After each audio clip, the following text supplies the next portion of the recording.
సుశీలమ్మ గారు. అంటే ఎన్టీ రామారావు గారి కెరీర్ ఎలా అయితే ఎప్పుడు స్టార్ట్ అయిందో, అదే టైంలో సుశీలమ్మ గారి జీవితం కూడా కెరీర్ స్టార్ట్ అయింది సింగర్‌గా. మరి ఆయన సినిమాల్లో హీరోయిన్‌లందరికీ సుశీల గారే గాత్రం ఇచ్చారు. అలాంటి సుశీలమ్మ గారి ఇంట్లో ఇప్పుడు నేనున్నాను. ఆయనతో ఉన్న అనుబంధం, ఆయన సినిమాలతో సుశీల గారికి ఉన్న అనుబంధం గురించి మనం మాట్లాడుకుందామండి. నమస్కారం సుశీల గారు. నమస్కారం. నమస్కారం. అమ్మ మీరు ఎన్టీ రామారావు గారి సినిమాలు ఎందుకంటే మా చిన్నప్పుడు చాలా సినిమాలు చూసేవాళ్ళం. అందరూ ఆయన పితామహుడండి ఆయన. అవును. బంగారు మనిషి. ఆయన లాంటి మనిషి ఏమో కొన్ని కాలాల తర్వాత పుట్టొచ్చు. ఈ కాలానికి మాకు ఒక రామావతారంలాగా వచ్చారు. అయితే రాముడు, కృష్ణుడు అన్నీ వేశారు. కానీ కృష్ణుడు ఎవరు? నాగేశ్వరరావు గారు. జనాలు మనం చెప్తున్నప్పుడు అంత బాగా చెప్పాలి. నేను అనుభవించింది నేను చెప్తున్నా. ఆయన వాళ్ళ మీద నాకుండే అభిమానంతో రామారావు గారు గోల్డెన్ మనసు అండి, మెత్తటి మనసు. నాది డోలక్ సత్యం గారని టీవీ రాజుగారు వారికి సొంతంగా ఎప్పుడు వాళ్ళ కంపెనీలో ఉంటారు మ్యూజిక్ డైరెక్టర్. డోలక్ సత్యం గారు. టీవీ రాజు గారు ఆయన దగ్గర డోలక్ వాయించేవాడు సత్యం గారిని. ఆయన నన్ను పరిచయం చేశారండి మన ఆయన ఎన్టీఆర్ కంపెనీకి 53లో. పిచ్చి పుల్లయ్య సినిమా. పిచ్చి పుల్లయ్య అది అంతే నన్ను ఇంట్రడ్యూస్ చేసిన తర్వాత వాళ్ళు ఇష్టం ఎన్ని పాటలని ఊహలు గుసగుసలు అడదాకా పాడేశాం కదా. అంటే నేను మళ్ళీ అంతకుముందే అది పెండ్యాల నాగేశ్వరరావు గారి దగ్గర నేను 52లోనే స్టార్ట్ చేశాను. ఇది కొంచెం 1 ఇయర్ కొంచెం పట్టింది రామారావు గారి దగ్గరికి వెళ్ళడానికి. అంటే వారి ఇంట్లో రిహార్సల్స్కి దానికి వెళ్ళేవాళ్ళం. ఇంకా బసవ తారకమ్మ గారు మహా ఇల్లాలండి ఆవిడ. అంటే చెప్పుకోవడం కాదు, నిజంగా మనస్ఫూర్తిగా నేను చెప్తున్నానండి. మరి మిగతా అందరికీ ఆవిడ ఒక మాట మాట్లాడరు, ఎప్పుడు నవ్వుతారు. మేము రిహార్సల్ అయిపోయిన తర్వాత లోపల వెళ్ళిపోతాం, ఆవిడతో తాగేసి అక్కడే ఆవిడతో మాట్లాడి ఎక్కువ మాట్లాడరు. ఆవిడ ఎంతోమంది పిల్లల్ని రామారావు గారికి ఇచ్చారు. పిల్లలు అంతమంది చల్లగా వాళ్ళందరూ 100 ఏళ్ళు చల్లగా ఉండాలి రామారావు గారు.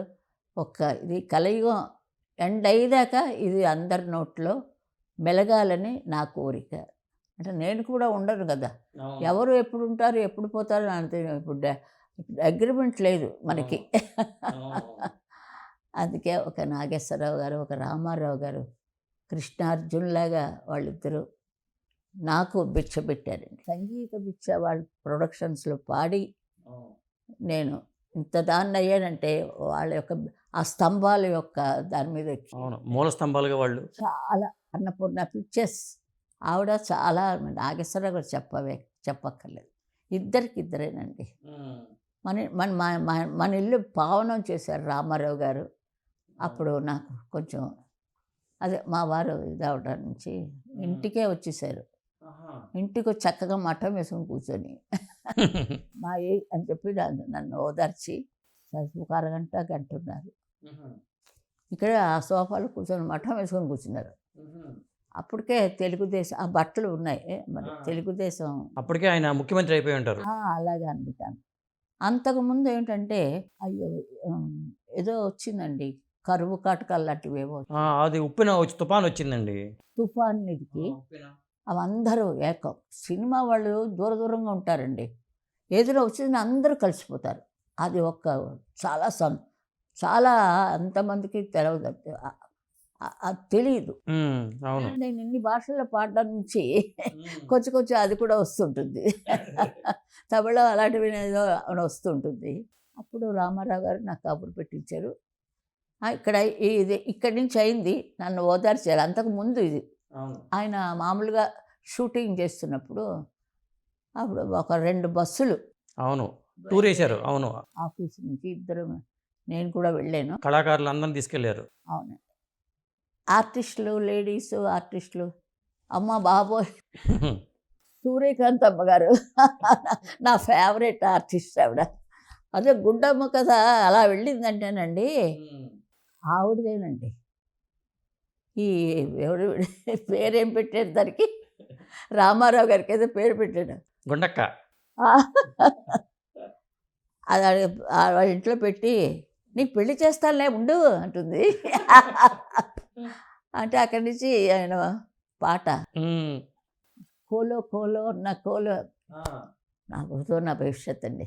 ఆ పాట నిజంగా దానికి తగినట్టుగా సావిత్రి గారు మూతులు తిప్పుకుంటూ సౌండ్ నేను ఉన్నాలండి. అది అంత బాగా అది అత్తుకుపోయేటట్టండి.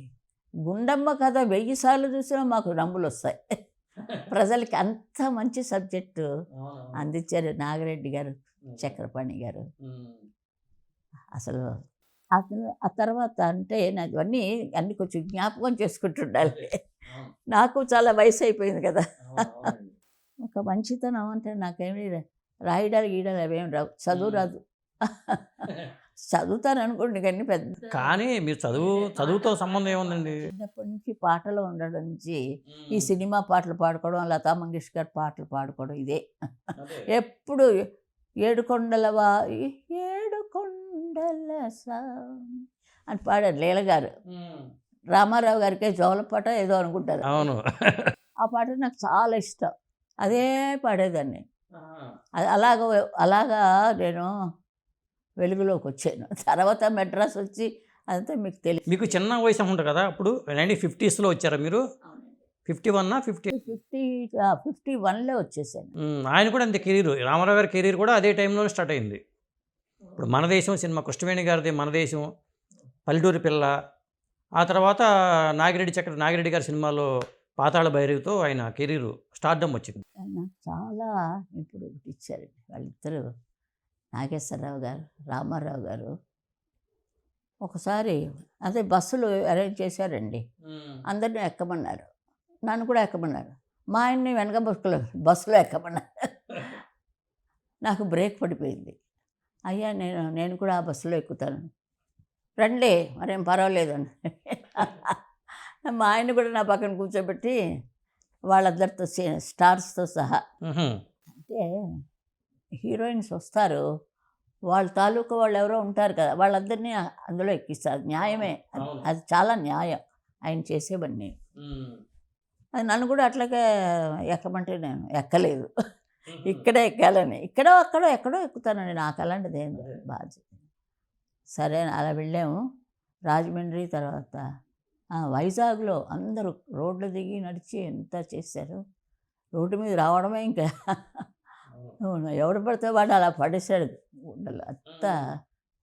అదే మనకి ఇక్కడ సౌత్లో కూడా అయిందండి. సౌత్లో వెళ్ళాను నేను ఒకసారి, అంటే రామారావు గారు కాదు, ఇది శివాజీ గణేశన్ గారు ఎవరో చేశారు.